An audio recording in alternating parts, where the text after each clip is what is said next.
আসসালামু আলাইকুম, this is Selina from Michigan. সবাই ভালো আছেননি? মিশিগান কোনখানো আজকের ভিডিওর মধ্যে হইল মেবি যারা আমার নতুন ফলোয়ার্স তারা জানতে চাইছেন মিশিগান কোনখানো। সো আমার ইন্ট্রোডাকশনটা আপনারা দিলাম। মিশিগান হইছে পুরো ওয়ার্ল্ডের মধ্যে একটা দেশ আছে, যে দেশের নাম USA, United state of America. এই দেশের মধ্যে ছোট একটা শহর নাম মিশিগান। আমি এখানে বসবাস করি। এটা কেনে কইরাম কারণ অনেকে আমার টেক্সট দিরা, আমার ভিডিও দেখিয়া, প্রিভিয়াস ভিডিও দেখিয়া সিটিজেনশিপ লিয়া যেটা আমি পোস্ট করছি, আমি কোন দেশের সিটিজেনশিপ প্রসেসিংও হেল্প করি। সো মিশিগানও একটা স্টেট আর আমেরিকার মধ্যে পড়ছে এই স্টেট। আর অনেকে বাংলায় টেক্সট দিরা, বাংলায় আপনারা মেসেজ দিরা বা কমেন্ট দিরা, আই এম এক্সট্রিমলি সরি, আমি বাংলা পড়তাম পারি না। আপনারা জানাই আর আমি বাংলা পড়তে পারি না। মনে করেন যে বাংলাদেশ অনেক আছেন লেখাপড়া করছেন না, তারা আঙ্গুল চাপটাই দিয়ে চলি আইন, আমি ওলাখান আপনারা লাগি যারা আপনারা বাংলায় লেখরা। আর এটার কারণ হয়েছে যে আমি অনেক ছোটোবেলায় আমেরিকাতে আইছি, আর এই দেশে কোনো স্কুল আসলো না, বাঙালি কোনো বাংলার কোনো স্কুল নাই, কোনো ক্লাস আসলো না তখন। এখন আই থিঙ্ক একটা বাড়াইছে ইদানিং রিসেন্টলি। সো যার কারণে আমি বাংলা প্র্যাকটিস করতে পারছি না, বাংলা আমার লেখাপড়াটা হয়েছে না। আর এটা লাগে খারাপও লাগে, কারণ যেহেতু এখন সোশ্যাল মিডিয়ার যুগ, অনেকে বাংলায় কমেন্ট করেন আর আমি সবটা মিস করলাম। কেউ আমার গালি দিরা, না আমার বদুয়া দিরা, না আমার দোয়া দিরা, আমি কিচ্ছু বুঝি না। এখন গুগল ট্রান্সলেট করতে করতে যাইব গিয়ে আমার সারাদিন।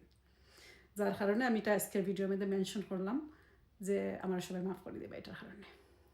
কেউ কষ্ট পাইবা না, আর কেউ মনে করবা না যে আমি অহংকার দেখাই আমি আপনারা রিপ্লাই দিলাম না। কারণ বেসিক্যালি অনেকে আমার ভয়েস মেসেজ দিন ওটা যে আমার অহংকার বেশি, আমি এর লাগে তারা ইগনোর করলাম। দ্যাটস নট ট্রু, আমার একটু অহংকার নাই। হ্যাঁ, একটু রাগ দেখাই মাঝে মাঝে। এটা হচ্ছে ডিপেন্ড করে কমিউনিটির কিছু কাজ খারাপ যেটা চৌকার মধ্যে পরে বা যারা আমার কাছে আইন এটা লিয়া। আদারওয়াইজ আমি ভেরি সিম্পল।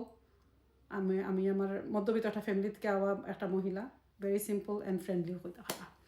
এখন এনিওয়েজ আর মাত না বাড়াইয়া বাকি ইম্পর্টেন্ট কথা না হইলাই সিটিজেনশিপ লইয়া আমি যে ভিডিওটা পোস্ট করছিলাম একদিন না 2 দিন আগে, এটার কারণ হয়েছে যে আমি স্টিল জানাইতাম চাইলাম আমার আপনারারে যে আমি স্টিল এই প্ল্যাটফর্মও আছি। যদি সিটিজেনশিপ অ্যাপ্লাই করতে চাইন আমেরিকার ভিতরে যে কোনো জায়গার থেকে আপনারা অ্যাপ্লাই করতে চাইলে আমার লগে যোগাযোগ করতে পারবা। আমরা অল ওভার ইউএসএতে কাজ করি, আমরা প্রসেসিং করতে পারবো। সো আপনারা যে কোনো জায়গা থেকে চাইলে আমরা লগে যোগাযোগ করতে পারেন। এটার কারণে আমি লাস্ট আমার এই ভিডিওটা পোস্ট করছিলাম। আর সেম টপিক তো এর লাগে মনে হয় যে বারবারে ভিডিও মেক করতাম, তো পুরানটাই দিয়েও খাম চালাইলাই, এর লাগে আমি পুরান ভিডিও পোস্ট করছিলাম। বা ঠিকানার মধ্যে গিয়ে অনেক কথা খাটিয়ে দিছি তো শর্ট করার লাগে, যার কারণে আমার অনেক কথা মিসিং হয়ে গেছে। So anyways thank you again for watching this video সবাইরে। আর আমি আবারও সবাই সরি কইরাম যারা যারা কোনো কমেন্টের বা কোনো টেক্সটের আমি রিপ্লাই দিতাম পারলাম না। আপনারা প্লিজ কেউ মাইন্ড করবে না আর আমার গালিবা না, দেখেন আমি রিপ্লাই দিই না। আমার দুর্বল পয়েন্ট আছে, ওটাও আমার দুর্বলতা যে আমি বাংলা পড়তে পারি না। সো সবাই দোয়া করবে আমার লাগিন। আর যদি এখন সিটিজেনশিপ অ্যাপ্লাই করতে চান স্ক্রিনে দেওয়া নাম্বারে যোগাযোগ করবা। যে কোনো জায়গা থেকে আমেরিকার আমরা প্রসেস করতে পারবো ইনশাআল্লাহ। সবাই ভালো থাকবা, সুস্থ থাকবা। আল্লাহ হাফিজ।